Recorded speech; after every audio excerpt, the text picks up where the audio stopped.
Selamat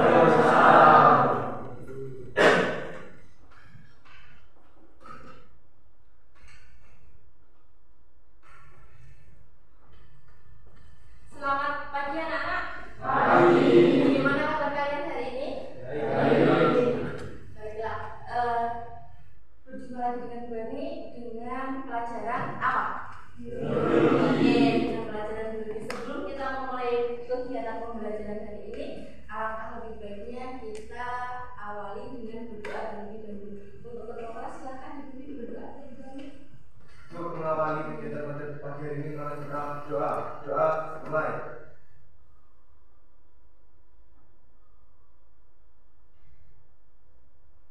Doa selesai. Ya, alhamdulillah doa telah dilaksanakan.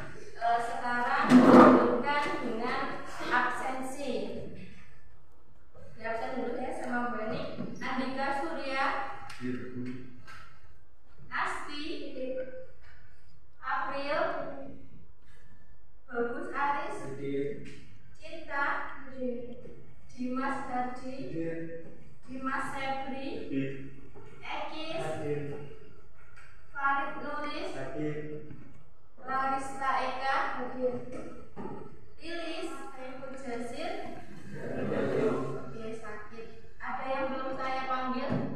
Siapa? Eva. Oh, Eva. Oke.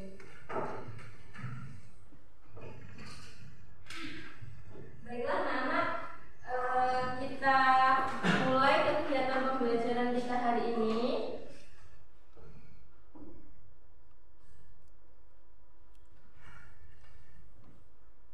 Kita hari ini mempelajari materi lanjutan dari bab ekosistem yang minggu lalu sudah kita bahas. Kegiatan pembelajaran kita hari ini kontrak kerjanya seperti yang minggu lalu.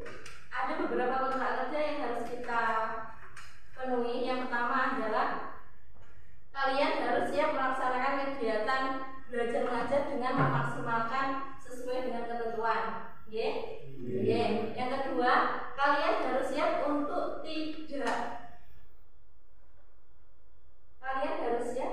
tidak makan dan tidak minum selama kegiatan pembelajaran yang berlangsung. Jika ketahuan melanggar, maka akan dihukum membersihkan halaman. Yang ketiga, kalian harus siap mengerjakan setiap tugas yang diberikan. Jika tidak mengerjakan, maka harus siap diberi tugas tambahan. Yang keempat, kalian harus siap melaksanakan seluruh kegiatan sebaik mungkin dan menjalankan sebagai konsekuensinya jika tidak atau jika kalian melanggar peraturan. Apakah kalian siap? Siap. Oke, kita lanjutkan. Jika kalian siap dalam kegiatan pembelajaran kita hari ini, tujuan pembelajaran pada materi kali ini adalah menggunakan pemahaman yang dimiliki untuk mempertanyakan dan memprediksi aliran energi pada permasalahan kegiatan penangkapan ikan yang terdapat di Padang Lamun. Kemudian indikator keberhasilan tujuan pembelajarannya adalah merumuskan masalah dan mengajukan pertanyaan mengenai aliran energi yang terjadi pada kegiatan ekosistem Padang Lamun di perairan Kalimantan Barat. Kemudian indikatornya memprediksi hubungan sebab akibat dari adanya kegiatan penangkapan ikan yang salah pada rantai makanan dan jaring-jaring makanan yang terjadi pada ekosistem Padang Lamun. Ada yang ditanyakan dari tujuannya? Tidak. Oke. Kalau tidak ada yang ditanyakan dari tujuannya, untuk mengetahui seberapa besar pengetahuan kalian tentang aliran energi, maka Bu Eni mengadakan pretest. Nah, pretest ini dikerjakan secara mandiri, tidak berkelompok. Karena apa? Karena Bu Eni pengen tahu sedalam apa pengetahuan kalian tentang aliran energi. Nah, pretest ini bisa kalian scan QR code di depan atau kalian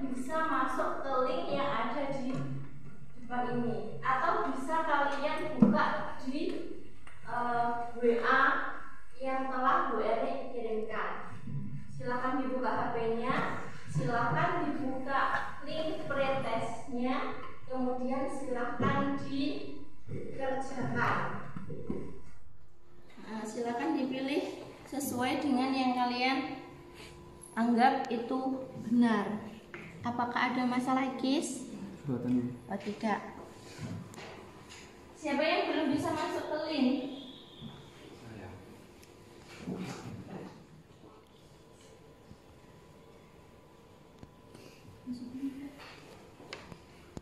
Sudah bisa? Silakan dikerjakan. Iya.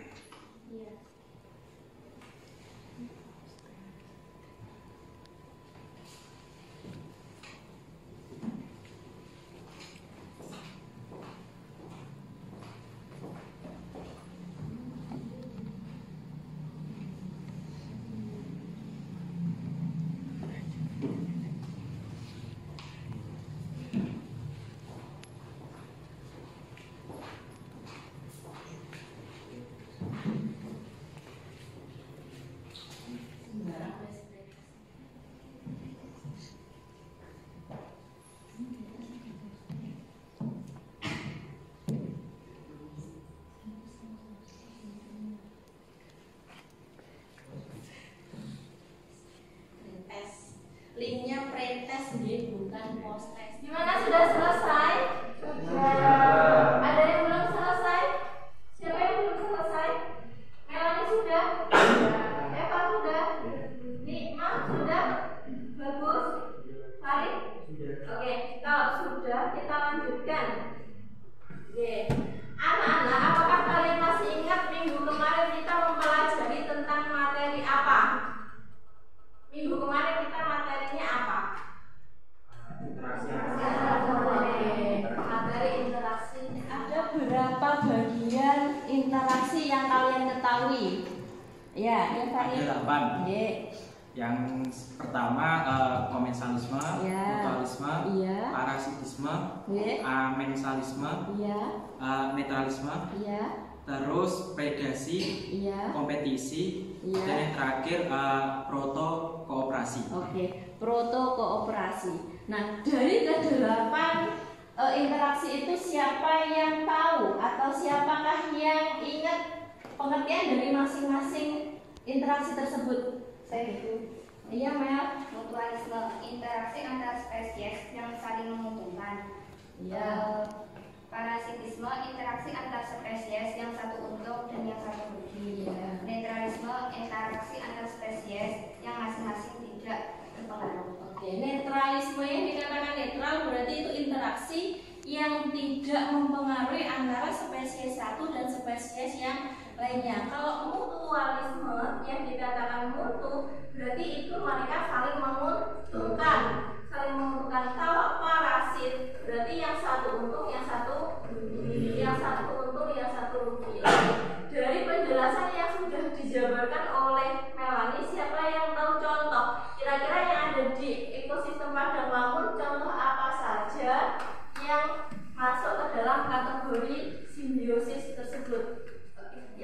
Ya, mutualisme ada duyung dengan lamun, dan predasi ada kepiting dengan biji lamun. Oke, kepiting dengan biji lamun. Yang mutualisme tadi apa, Cin? Mutualisme duyung dengan lamun. Duyung dengan lamun. Yang satunya untung dan yang satunya juga tidak dirugikan. Untungnya apa? Duyung dengan lamun. Duyung bisa memakan lamun. Dan sedangkan untung dari lamunnya itu apa? Untung dari lamun bahwasanya duyung itu bisa menyebarkan biji dari lamun tersebut. Oke, kalian terima kasih, kalian sudah ingat materi minggu yang lalu. Oke, sekarang coba kalian perhatikan gambar di bawah. Amati apa tujuan duyung melakukan aktivitas tersebut. Ngapain dia? Makan apa? Makan lamun. Untuk apa lamun dimakan?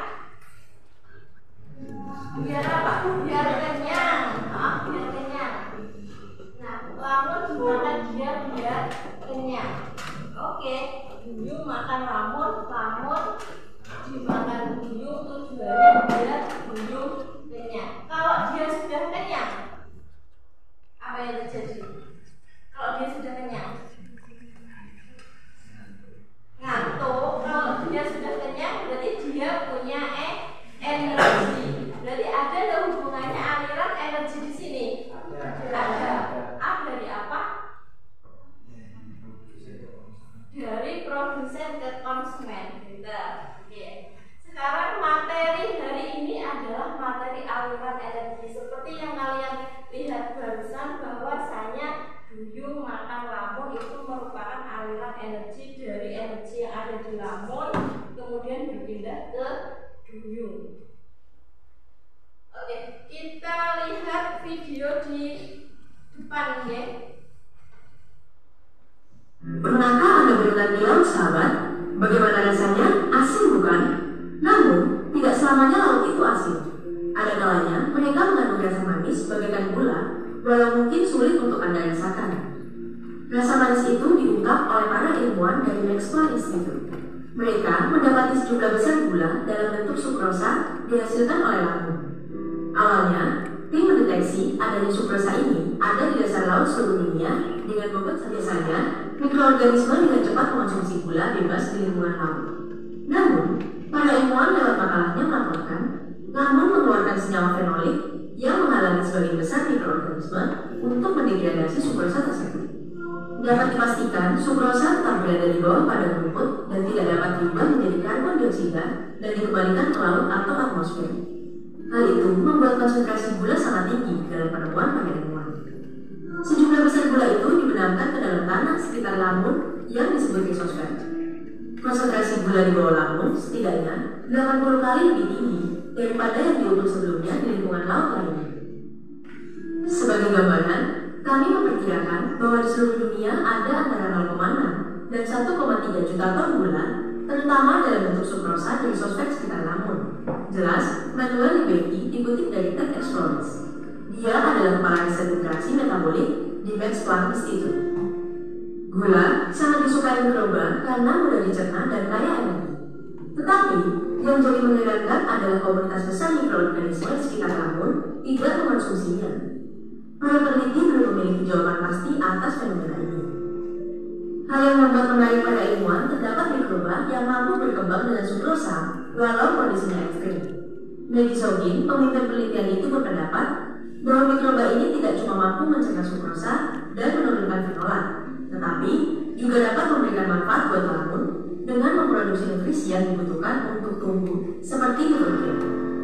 Gula yang dihasilkan lamun adalah buah dari proses fotosintesisnya. Para ilmuwan menjelaskan bahwa di bawah kondisi cahaya rata-rata, tanaman ini menggunakan sebagian besar gula yang mereka hasilkan sebagai metabolisme dan pertumbuhan mereka sendiri. Namun, saat kondisi cahaya tinggi seperti tengah hari atau musim panas, tanaman ini menghasilkan lebih banyak gula daripada yang mereka gunakan atau simpan. Kemudian, mereka melepaskan kelebihan sukrosanya ke dalam risosfernya. Meski demikian, padang lamun adalah habitat yang paling terancam di planet kita. Jumlah mereka menurun dengan cepat di lautan. Dalam setahun, kita kehilangan lamun 7% di beberapa lokasi dan sebanding dengan hilangnya terumbu karang dan hutan hujan tropis. Jika lamun hancur, para peneliti menunjukkan bahwa sejumlah besar sukrosa di bawahnya akan menyebabkan hilangnya karbon yang tersimpan. Sukrosa di lamun itu akan didegradasi oleh mikroba, dan pada akhirnya ada 1,54 juta ton karbon dioksida akan terlepas ke atmosfer planet kita, atau setara dengan karbon dioksida yang dihasilkan 330.000 mobil dalam setahun.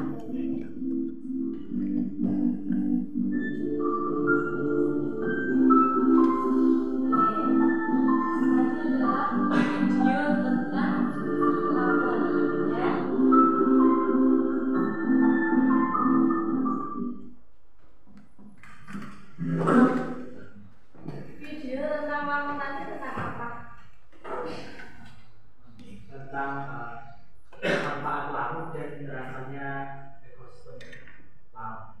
Manfaat lamun dan terancamnya ekosistem lamun. Di video tadi bahwa dijelaskan bahwasanya lamun itu bisa dijadikan sebagai sumber makanan yang kita makan. Kalau kalian tahu atau kalian pernah ke Indomaret ataupun Alfamart, di sana ada ada minuman yang namanya Sigres. Nah, bukan promosi. Oke, sekarang kita masuk ke orientasi masalah. Anak-anak, kemarin kan sudah dibagikan kelompoknya. Sekarang kalian silahkan menuju atau bergabung dengan kelompok masing-masing. Audiovisual dengan kelompok audiovisual, kelompok visual dengan kelompok visual. Kalian akan disajikan beberapa materi di dalamnya. Untuk yang visual itu berupa artikel, sedangkan yang audiovisual itu berupa video. Oke, oh ya, untuk pembelajaran kita hari ini, pembelajaran yang kita ambil adalah beberapa nilai, yaitu nilai keaktifan kalian, nilai presentasi, nilai post-test, dan nilai pretest. Untuk itu kalian boleh bergabung dengan kelompoknya. Silahkan bergabung, kemudian silahkan scan QR kode ataupun link yang ada di sini. Untuk link ILKPD ya, link ILKPD yang mengerjakan cuma satu saja yang mengerjakan, yang lainnya membantu. Dan link ILKPD itu jangan langsung di-klik finish karena apakah ada yang ditanyakan dari link ILKPD? Ada masalahnya? Tidak.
Assalamualaikum warahmatullahi wabarakatuh.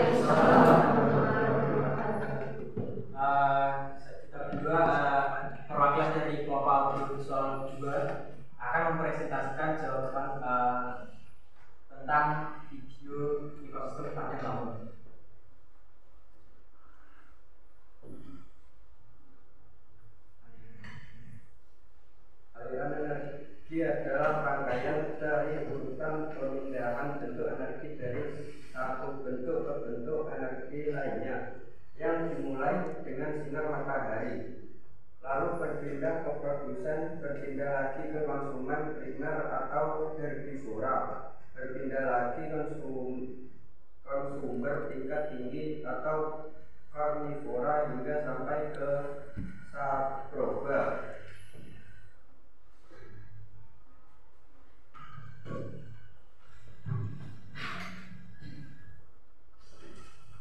Rantai makanan atau jaring-jaring makanan. 1. Rantai makanan. Bentuk interaksi: sinar matahari, lamun, sukrosa, dan mikroba. Keterangan satu arah. Hasil kajian literatur dari video. Yang kedua, jaring-jaring makanan. Bentuk interaksi: sinar matahari, lamun, sukrosa, mikroba, ikan, dan manusia.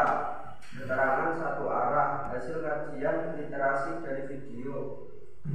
Yang ketiga, jaring-jaring makanan: lamun, kepiting, cumi, penguin, anjing laut, lamun, kepiting, cumi-cumi, gajah laut, paus, pembunuh. Keterangan bercabang arah. Hasil kajian literasi dari video. Kesimpulan dari yang kita presentasikan adalah aliran energi adalah proses perpindahan energi suatu tingkat tropik ke tropik berikutnya yang dapat digunakan dengan rantai makanan atau dengan piramida biomasa. Biasanya terjadi dalam sebuah ekosistem seperti tadi, yaitu di dalam video, yaitu ekosistem di sekitar padang lamun. Dan refleksi dari kami adalah pembelajaran seperti ini sangat membantu, karena dengan sistem pembelajaran yang seperti ini kita bisa memahami materi pembelajaran dengan mudah dan lebih cepat, karena pembelajaran ini dilakukan secara bersama-sama dan berdiskusi. Oke, sekian presentasi dari kami. Bila ada kurangnya mohon dimaafkan karena kami masih belajar juga. Oke, terima kasih. Wassalamualaikum warahmatullahi wabarakatuh. Oke, itu tadi adalah presentasi dari kelompoknya Farid Nulis. Adakah yang ditanyakan dari kelompoknya Farid Nulis? Silahkan angkat tangan. Ada Melani yang angkat tangan. Ada lagi siapa yang angkat tangan? Siapa yang angkat tangan? Melani angkat tangan. Silakan. Oke, pertanyaannya dari Melani adalah mengapa rantai makanan dikatakan sebagai alur satu arah? Oke, kenapa dikatakan sebagai alur satu arah? Karena tidak ada percabangan di dalam rantai makanan tersebut dan dari pemakan, produsen atau tingkat konsumen di bawahnya. Jadi tidak ada percabangan di dalam rantai makanan tersebut. Ya. Jadi kenapa dikatakan satu arah? Karena tidak ada percabangan yang memakan dari produsen tersebut atau dari konsumen yang ada di bawahnya. Bagaimana, Mel? Untuk kelompok yang lainnya apakah sudah bisa dipahami? Sudah. Oke. Kalau sudah bisa dipahami, kelompok dari Farid boleh meninggalkan ruangan di depan, kembali ke kursinya. Tepuk tangan untuk kelompoknya. Untuk selanjutnya dari kelompok visual. Siapa dari kelompok visual yang mau maju ke depan? Kelompoknya Cinta. Cinta sama siapa? Silakan.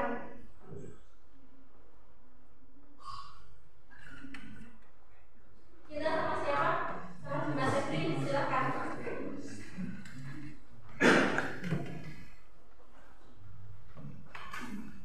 Untuk yang di bangku silakan diperhatikan presentasi dari kelompoknya di Mas Sepri. Kemudian jika ada yang ditanyakan silakan ditanyakan. Silakan ke Mas Sepri dan Cinta. Assalamualaikum warahmatullahi wabarakatuh. Kami dari kelompok visual 2 akan mempresentasikan hasil kerja kelompok kami tentang ekosistem pada umur. Langsung saja, ini ada klarifikasi aliran energi pada ekosistem padang lamun. yaitu ada rantai makanan atau jaring-jaring makanan. 1. Rantai makanan, bentuk interaksinya sinar matahari, lamun, sukrosa, mikroba. Keterangannya satu arah, hasil kajian literatur modul. Yang kedua ada rantai makanan, bentuk interaksi sinar matahari, lamun, sukrosa, mikroba, ikan dan manusia. Keterangannya satu arah dari hasil kajian modul. Terus yang ketiga ada jaring-jaring makanan.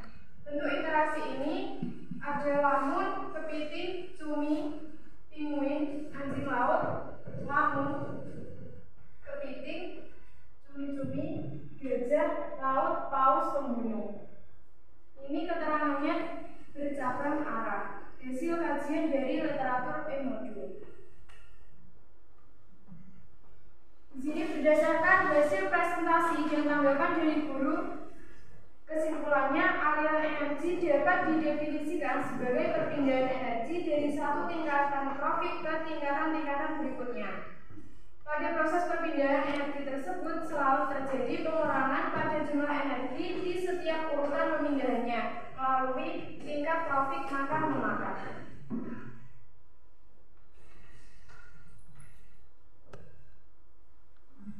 Sebelum kami tutup presentasi, ada yang bisa ditanyakan dari hasil presentasi ini? Adakah yang bertanya dari kelompoknya Cinta? Adakah yang ditanyakan? Oke, Asti, silakan. Adakah kemungkinan apa jaring-jaring makanan ada produsen dan konsumen tambahan? Baik, untuk menjawab pertanyaan ini, untuk aliran energi produsen berpusat pada satu spesies sehingga tidak bisa bertambah. Sedangkan konsumen terdiri dari berbagai spesies, jadi ada kemungkinan bisa bertambah. Bagaimana Asti dengan jawaban dari Dimas Setri? Ada lagi yang bertanya? Untuk kelompoknya Dimas Setri? Kalau tidak ada yang bertanya, kelompoknya Dimas Setri boleh menuju ke tempatnya kembali dan beri aplaus untuk kelompoknya Cinta. Assalamualaikum warahmatullahi wabarakatuh.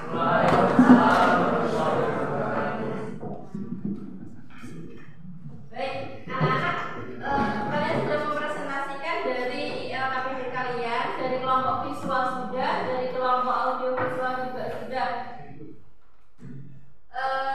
Kemudian, adakah yang kalian ambil dari inti selama kalian mengerjakan ILKPD? Kesimpulan apa yang kalian dapatkan dari ILKPD tadi? Oke, dari ILKPD yang kalian kerjakan tadi tentang aliran energi yang kalian lihat dari video ataupun dari artikel, kesimpulannya adalah aliran energi adalah rangkaian dari urutan pemindahan bentuk energi dari satu ke bentuk energi yang lainnya yang dimulai dari sinar matahari, kemudian berpindah ke produsen, kemudian berpindah lagi ke konsumen primer atau herbivora, selanjutnya berpindah lagi ke sumber tingkat tinggi atau karnivora sehingga sampai ke saporoba. Nah, dari aliran energi itu terdapat 3 poin yang terpenting dari aliran energi. Apa saja? Yang pertama rantai makanan, yang kedua jaring-jaring makanan, yang ketiga adalah piramida ekologi. Nah, rantai makanan itu apa? Jaring-jaring makanan itu apa? Piramida ekologi itu apa? Rantai makanan adalah apa? Rantai makanan? Apa rantai makanan?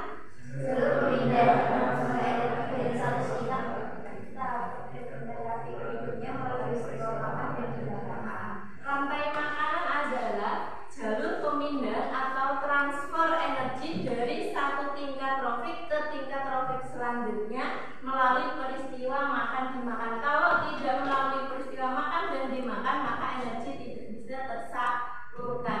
Contohnya energi dari sinar matahari ke sayur bayam. Ya, contohnya seperti itu. Nah, dari sayur bayam itu akan dikonsumsi oleh manusia. Secara tidak langsung energi dari matahari akan berpindah ke tubuh kita, meskipun itu tidak secara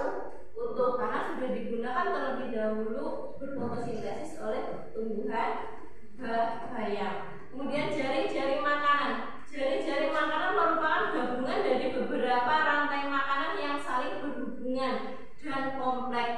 Jadi seperti yang dijelaskan oleh Pak Nulis tadi, bahwasanya jaring-jaring makanan itu bercabang, berbeda dengan rantai makanan. Kalau rantai makanan itu dalam satu perputaran, kalau jaring-jaring makanan itu ada percabangan yang tetap ada perputarannya.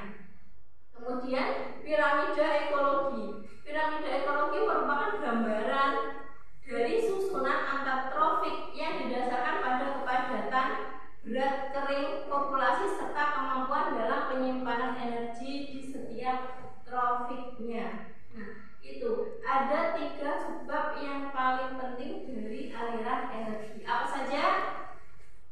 Rantai makanan yang kedua, jaring makanan yang ketiga, piramida ekologi. Yang ketiga piramida ekologi. Oke, sudah selesai dalam mengerjakan ELKPD dan sudah didapatkan kesimpulan. Sekarang silakan anak-anak mengerjakan post testnya. Dari pembelajaran yang tadi, nilai post testnya akan diketahui dari link yang ada di depan atau dari QR code yang bisa kalian scan. Silakan di scan atau silakan masuk ke link, kemudian dikerjakan secara mandiri. Kalau post test itu secara mandiri, silakan.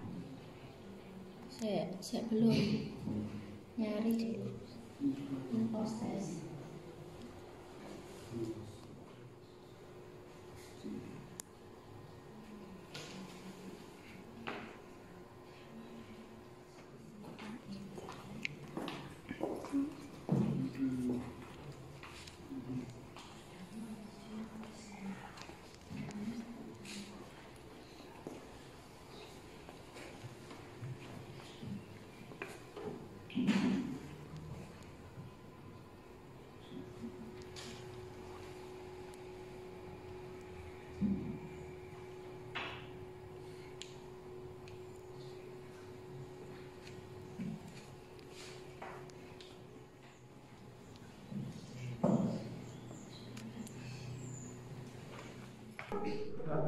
Selanjutnya sudah selesai pengerjaannya.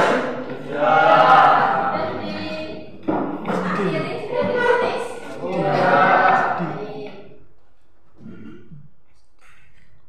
Kalau sudah selesai mengerjakan post test, refleksi. Apakah dengan diskusi yang kamu lakukan membantumu dalam belajar hari ini? Iya. Ya. Apa? Karena dari materi ini kita bisa mengalami tentang aliran energi menggunakan Islam. Ya, karena dengan cara seperti ini, dengan berkolaborasi dengan teman-teman seperti ini akan mempermudah kita dalam pembelajaran. Oke, terima kasih anak-anak untuk pembelajaran kita hari ini telah usai. Kita akan bertemu minggu depan dengan materi yang berbeda, yaitu dengan materi